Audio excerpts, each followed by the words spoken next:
મિત્રો, સ્વાગત છે તમારું આજના નવા વિડીયોની અંદર. આજના વિડીયોની અંદર આપણે સૌથી મોટા સમાચારની વાત કરવાના છીએ.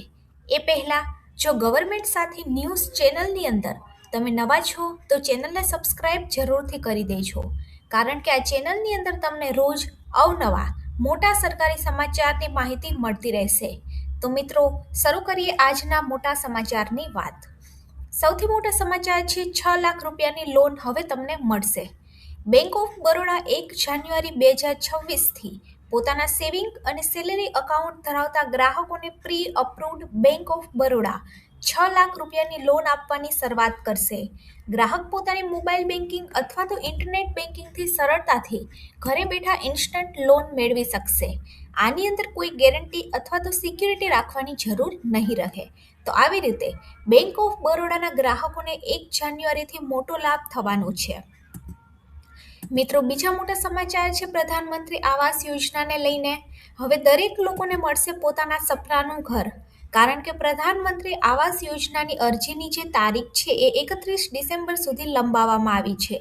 પોતાના ઘરનું સ્વપ્ન જોતા લોકો માટે પણ 31 ડિસેમ્બર મહત્વની છે, કારણ કે પ્રધાનમંત્રી આવાસ યોજના શહેરી અને ગ્રામીણ હેઠળ ઘર બનાવવા માટે મળતી 2.5 લાખ રૂપિયા સુધીની સહાયની અરજી કરવાની છેલ્લી તારીખ 31 ડિસેમ્બર સુધી લંબાવવામાં આવી છે.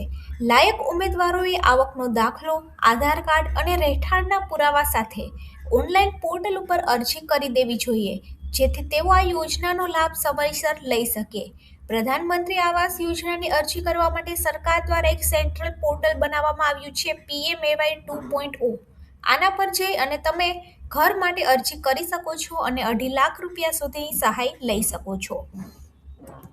મિત્રો, ત્રીજા મોટા સમાચાર છે પોલીસની ભરતી કરતા યુવાનો માટે મોટા સમાચાર, કારણ કે જાન્યુઆરીના ત્રીજા અઠવાડિયાની અંદર શારીરિક પરીક્ષા લેવામાં આવશે. મિત્રો, વાત કરીએ તો ગુજરાતની અંદર પોલીસમાં કુલ 13,500 જેટલી જગ્યા માટે ભરતીના ઓનલાઈન ફોર્મ ચાલુ થયા છે. આમાંથી 858 PSI માટે ગ્રેજ્યુએટ લાયક અને 12,000 કોન્સ્ટેબલ માટે 12 લાખ લાયકાત રહેશે. ભરતી માટેનું ઓનલાઈન ફોર્મ ઉમેદવાર 23 ડિસેમ્બર 2025 સુધીમાં ભરી શકે છે. ભરતી માટેનું જે ફોર્મ છે એ ઓજસ વેબસાઇટ પરથી ભરવાનું હોય છે અને 23 ડિસેમ્બર સુધી આની અંદર 12 પાસ લાયક ઉમેદવાર કોન્સ્ટેબલ માટે ભરતીના ફોર્મ ભરી શકે છે અને ટોટલ 12,000 જેટલી જગ્યા માટે અત્યારે ફોર્મ ભરાઈ રહ્યા છે, જેમાંથી શારીરિક કસોટી જાન્યુઆરી 2026ના ત્રીજા અઠવાડિયામાં લેવામાં આવશે. મિત્રો, મોટા સમાચાર છે મહિલાઓને હવે 12 લાખ રૂપિયાની સહાય ગુજરાત સરકાર દ્વારા આપવામાં આવશે. મિત્રો, ગુજરાતની અંદર નમો યોજના ખાસ કરી અને સગર્ભા સ્ત્રીઓ અને માતાઓના સ્વાસ્થ્ય અને પોષણ માટે આર્થિક સહાય પૂરી પાડવાના ઉદ્દેશ્યથી શરૂ કરવામાં આવી છે. આ યોજનાની અંદર પાત્ર મહિલાને તેમના પહેલા જીવંત 2 બાળકો માટે કુલ 12,000 રૂપિયા સુધીની નાણાકીય સહાય પૂરી પાડવામાં આવે છે. મિત્રો, વાત કરીએ તો આની અંદર નોંધણી સમયે 5,000 રૂપિયા, જેમાંથી 2,000 રૂપિયા રાજ્ય સરકાર અને 3,000 રૂપિયા કેન્દ્ર સરકાર દ્વારા ચૂકવવામાં આવે છે.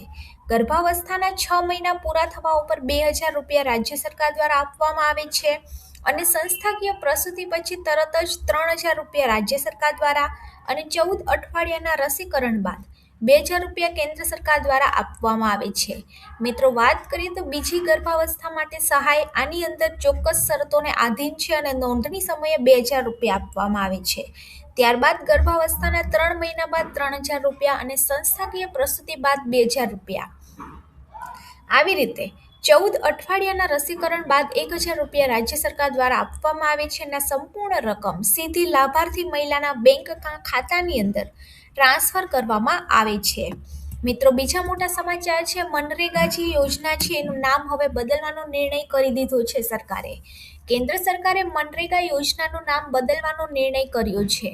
હવે આ યોજના પૂજ્ય બાપુ ગ્રામીણ રોજગાર ગેરંટી કહેવાશે અને રોજગારીના દિવસો 100થી વધારી અને 125 દિવસ કરવામાં આવ્યા છે અને કેબિનેટે રૂપિયા 1.51 લાખ કરોડના બજેટને પણ મંજૂરી આપી દીધી છે અને દેશના 15.4 કરોડ શ્રમિકોને આ યોજનાનો સીધો ફાયદો મળવા જઈ રહ્યો છે.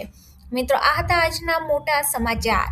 સમાચાર સારા લાગ્યા હોય તો આપણી ચેનલ ગવર્મેન્ટ સાથી અને ગવર્મેન્ટ સાથી ન્યૂઝને સબસ્ક્રાઇબ જરૂરથી કરી દેજો. અને આપણી ચેનલ સાથે જોડાયેલા રહેજો.